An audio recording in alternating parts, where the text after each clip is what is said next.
Cuando ellos fueron caminando, los fariseos y los escribas, cuando los discípulos comieron espiga, ellos buscaban una ocasión de cómo acusarle. El detalle es que estamos viendo el levantamiento entre los escribas y los fariseos en contra del maestro. Pero es algo que es normal, de que cuando haga algo para Dios, el diablo se tenga que levantar, sea quien sea, pero el diablo va a utilizar a aquella persona vulnerable, aquella persona que sin darse cuenta está siendo utilizado para atacar a aquel siervo o sierva de Dios que está haciendo la voluntad de Él. Por eso que los escribas y los fariseos, ellos andaban con el maestro, andaban con el pueblo, pero no eran del pueblo. Andaban y seguían a Jesús, pero ellos no seguían la palabra. Ellos andaban como intentar desviar e intentar avergonzar al maestro. Jesús. Amén. Entonces vemos en esta parte de que los escribas y los fariseos, cuando ellos le dijeron de que querían ver señal de él, la persona no entiende esta parte de que por qué los escribas y los fariseos decían demanda señal, o sea que ellos querían ver una señal de Jesús, pero en capítulos anteriores Jesús había libertado a una persona ciega. También Jesucristo en capítulos anteriores habla de que Jesús había sanado a una persona que era mudo, y también había libertado a una persona endemoniada. O sea, también Jesucristo estaba caminando en la barca, también Jesucristo cuando se armó una fuerte tempestad estaba ahí. Entonces mi pregunta es esta: ¿por qué ellos demandaban señal si ya las señales estaban? El detalle, la señal que ellos demandaban, cuando busco en la Biblia traducida, en la Biblia traductora, la señal que ellos demandaban era la señal de ser libertado por Roma. Entonces era algo como intentando tentar a Jesús, intentando como desviar el propósito de Dios. El detalle era que ellos querían como que Jesucristo se prolongara siendo rey terrenal y no rey espiritual. A veces la persona, cuando tú comienzas a caminar en el propósito de Dios, te quieren colocar o quieren hacer cosas en ti donde Dios a ti no te ha mandado, donde Dios a ti, eso no es lo que quiere. El detalle de la generación que pasaba en ese entonces era que era una generación malvada, era una generación perversa, era una generación que no seguían a Jesús como hoy en día vemos. Hay una generación donde están caminando, pero la generación está llena de maldad. Por eso que cuando Satanás estaba allá en el cielo, cuando Satanás antes de traicionar al maestro, muchos quizás se preguntan ¿quién insistió a Satanás? ¿Acaso fue un demonio? ¿Acaso fue que vino alguien y le dijo a esto en contra del Señor, de quien creó los cielos y la tierra? No, lo que pasa es que en la Biblia, creo que griega o hebrea, no recuerdo bien, dice se le llama la palabra mesirá, o sea, traducida significa se llenó el corazón de maldad. Por eso que la persona cuando comienza a caminar en el camino de Dios tiene que pedirle a Cristo de que Cristo guarde su corazón sobre todas las cosas. Amén. Porque del corazón mana a la vida, del corazón es que vienen los malos y los buenos pensamientos, o sea, del corazón vienen las buenas y malas intenciones. Gloria a Dios. Por eso era que los fariseos y los escribas, ellos andaban con Jesús, pero su corazón estaban dañados. Por eso era que Cristo le decía sepulcro blanqueado. Por eso era que Cristo le decía que eran personas hipócritas.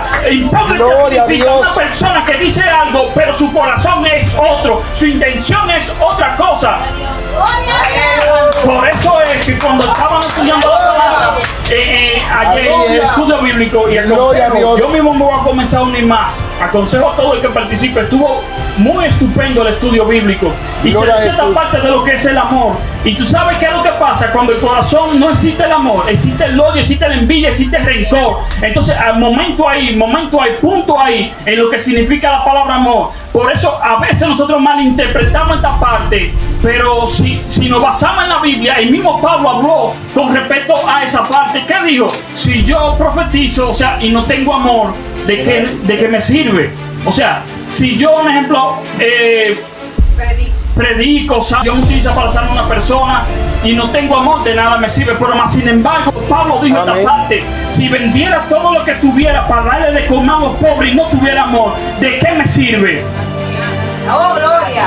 O sea, el detalle es que estamos viendo una generación perversa en aquel entonces, pero hoy en día es lo mismo que pasaba en aquel día, es lo mismo que estamos viendo hoy en día. Personas llenas de maldad, personas llenas de rencor, personas con una vida desordenada. Por eso era que Jesucristo los reprendía, por eso era que Jesucristo lo amonestaba, y por eso fue que Jesucristo le dijo, cuando mandó a buscar a los discípulos, a que fueran a buscar pan. Gloria a Dios. Jesucristo, cuando ellos vinieron, Jesucristo le dijo que se guarde de la levadura de los fariseos.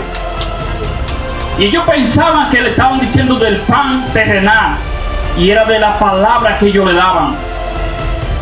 Vemos hoy en día de que la iglesia, habla del cuerpo de Cristo, está desviado. Vemos hoy en día que muy pocas personas practican lo que es el amor verdadero. O sea, cuando dice adúltera, demanda señal, pero señal no le será dada sino la señal del profeta Jonás.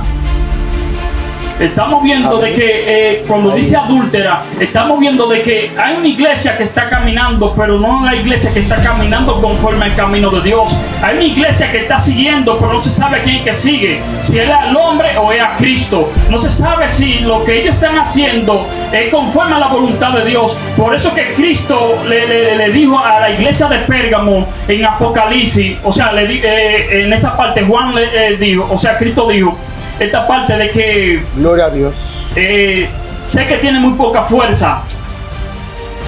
Y era una iglesia que se mantenía fielmente, buscaba a Dios, predicaba, hacía todo, pero le faltaba algo, el primer amor. El primer amor es lo que a nosotros nos hace acercarnos y reconocer el pecado en nuestras vidas. El primer amor es lo que a nosotros nos hace reconciliarnos y nos hace alejarnos de lo que es la maldad. La maldad es algo contaminoso y contamina tanto que pudre nuestro ser y contamina a otro.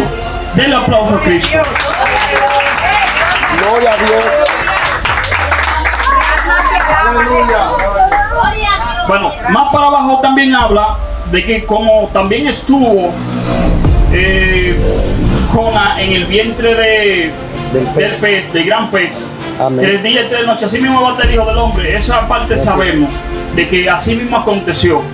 Pero en la parte de que Cristo dice de que los hombres de Nínive se levantarán en juicio con esta generación. O sea, cuando investigamos, nos vamos al libro de Jonás, capítulo 1, verso 7, nos damos cuenta de esta parte, de que Jonás, o sea, cuando Dios lo mandó a decirle la palabra, Jonás no quería obedecer, pero le tocó de una manera que Dios, sea como sea, Dios te va a hacer que tú hagas el propósito de Él.